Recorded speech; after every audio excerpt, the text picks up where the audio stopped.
ভাইয়া। কিছু করতে পারলে, চাকরি বাকরি পাইলে? না ভাইয়া, আজকেও কোনো ব্যবস্থা করতে পারি নাই। তবে তুমি চিন্তা করো না, আমি কিছু একটা ব্যবস্থা করে ফেলবো।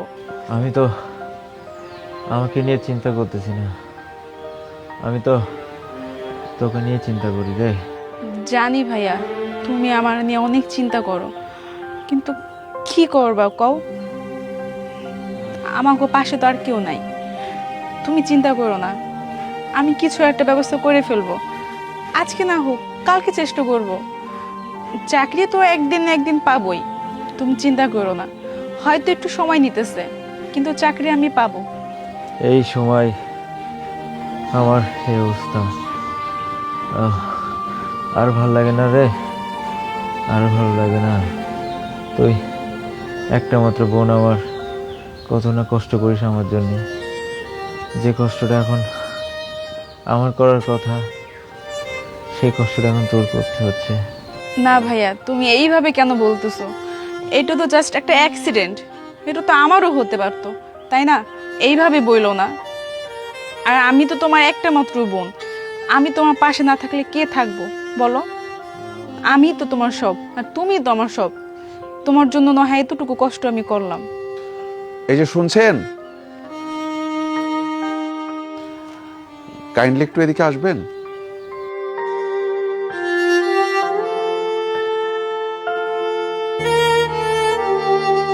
জি ভাইয়া, আপনি? আসলে আপনি একটু মিস্টেক করেছেন। আপনি আমার টাকাটা তুলে দিতে গিয়ে আপনি আপনার ব্যাগটা ফেলে এসেছেন। ও আচ্ছা, সরি ভাইয়া, একদমই মনে ছিল না, খুব তাড়াতাড়ি চলে আসছি তো। না না, ইটস ওকে, বাট এরকম মন ভুল হলে পরবর্তীতে অনেক বড় ঝামেলা হতে পারে। বাই দ্য ওয়ে, উনি আপনার কে হন? উনি আমার বড় ভাই হয়। আচ্ছা, কি হয়েছে ওনার?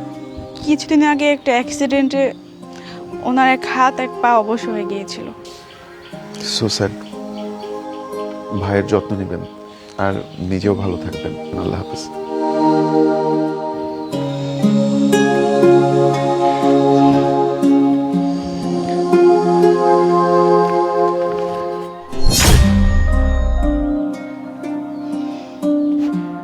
এতগুলো টাকা, কিন্তু এই ব্যাগে তো টাকা ছিল না।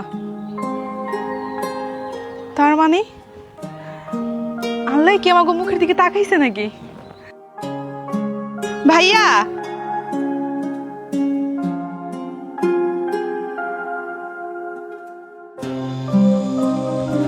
ভাইয়া, ওই ভাইয়া, দেখো কতগুলো টাকা। তোমাকে বলছি না, তুমি চিন্তা করো না ভাইয়া।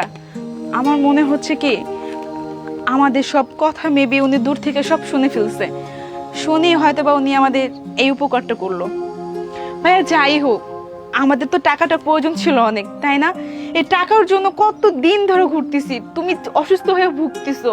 এই টাকাটা তো ইম্পর্টেন্ট ছিল। যাই হোক, যেইভাবেই হোক, উনি তো আমাদের সহযোগিতা করতেছে।